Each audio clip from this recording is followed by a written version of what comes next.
The first box of chocolates arrived on a Monday. I assumed they were a gift from Joe Merano, the chairman of Amore Chocolates, because I was working on events for the 60th anniversary of his company. But the bold red box wasn't embossed with the Amore logo of entwined gold hearts, nor was there a card. It had simply been left at my front door. A second box arrived on Tuesday, and another on Wednesday. On Thursday morning, Nina Reed Norwood, my across-the-street neighbor and best friend, discovered another box at my front door. She now stared at the 4 open boxes on my kitchen table. "They're like perfect little brown gems. Handmade, don't you think?" "Definitely." In each box, 6 chocolates nestled on crimped white papers. No 2 chocolates were alike. Nina's fingers hovered, rotating in the air above them. "You haven't eaten any. Get your greedy little hand away.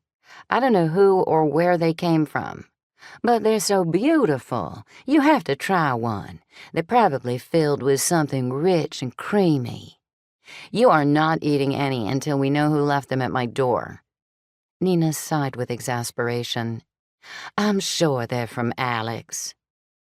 I had been dating Alex German for a while, when he was in town anyway. I phoned Alex to thank him. He didn't know a thing about them. "Mars, then." I shook my head. They weren't for my ex-husband either. A grin spread across Nina's face. "You have an admirer." "Don't be silly." The notion had crossed my mind, though. Chocolates hinted at romance, didn't they? But if nothing else, I was a realist. More likely, there's some kind of promotional effort in connection with the opening of Célébration du Chocolat. Arnaud Tourneb, the famous Belgian chocolatier, had chosen Old Town as the location for his first American shop. Until now, his exquisite chocolates had been available only by special order, flown in fresh from Belgium at considerable cost. I was looking forward to actually trying one of them. Nina frowned and picked up a lid to examine it. "What kind of promotion doesn't mention the name of the business?" The door knocker sounded. I headed to the foyer and opened the front door. Coco Ross rushed inside, breathless. "I hope you don't mind my stopping by."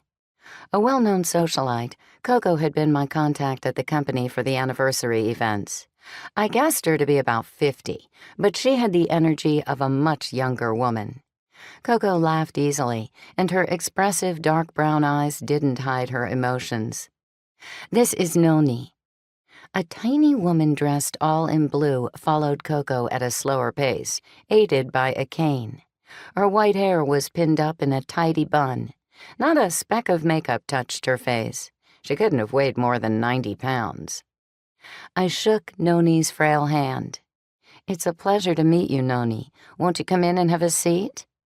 They followed me into my kitchen, where Coco greeted Nina and introduced Noni.